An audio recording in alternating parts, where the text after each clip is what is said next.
निर्माण कार्य में गुणवत्ता पर सवाल। जिला मुख्यालय मनेंद्रगढ़ के वार्ड 19 में रिटर्निंग वॉल निर्माण पर बड़ा सवाल खड़ा हो गया है।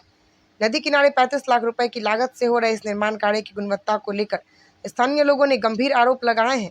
लोगों का कहना है कि निर्माण कार्य बिना किसी मापदंड और तकनीकी निगरानी के किया जा रहा है।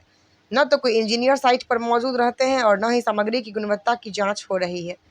कांग्रेस के जिला प्रवक्ता सौरभ मिश्रा ने निर्माण कार्य में भारी अनियमितता, निर्माण की गुणवत्ता बेहद खराब होने और इंजीनियरों की अनुपस्थिति पर नाराजगी जताई है और जिला प्रशासन से तत्काल तकनीकी जांच कराकर दोषियों पर कार्रवाई की मांग की है। उन्होंने कहा, जनता के टैक्स के पैसों का सही उपयोग होना चाहिए और भ्रष्टाचार पर रोक लगनी चाहिए। अब यह देखना होगा प्रशासन इस मामले में क्या कार्रवाई करती है।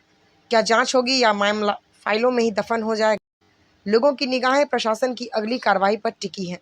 कुछ इसी तरह के मामले पहले भी सामने आ चुके हैं, जहां नगर पालिका की लापरवाही और भ्रष्टाचार के आरोप लगे हैं। में नगरीय निकाय को चाहिए कि उस कार्य की जांच करा ले। यदि कार्य में किसी प्रकार की गुणवत्ता में कोई कमी है तो उस कार्य को रोके और उसमें गुणवत्ता में सुधार कराए। यदि किसी प्रकार की कोई कमी नहीं तो काम निरंतर आगे चलता रहे।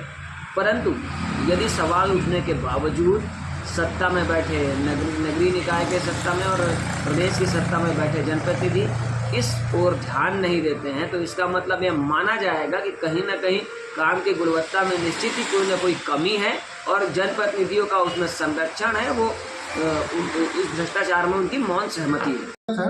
अभी अध्यक्ष जी और हम गए थे, हमारे पार्षद जी भी थे साधु सर।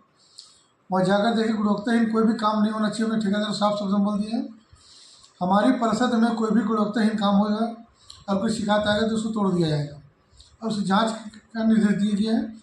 अधिक कहीं भी थोड़ा भी यदि शिकायत होता है तो उसको हम जांच के लिए भेजेंगे उचित अधिकारी के पास। क्या ठेकेदार का बिल रोका जाएगा? बिल्कुल, अधिक गुणवत्ताहीन काम रहेगा तो ठेकेदार हो चाहे कोई भी, उसको बिल रोका जाएगा और उसको निष्पक्ष जाँच कराया जाएगा। जाँच होने के बाद जब टेस्ट रिपोर्ट आएगा तो उसके बाद उसका भुगतान किया जाएगा।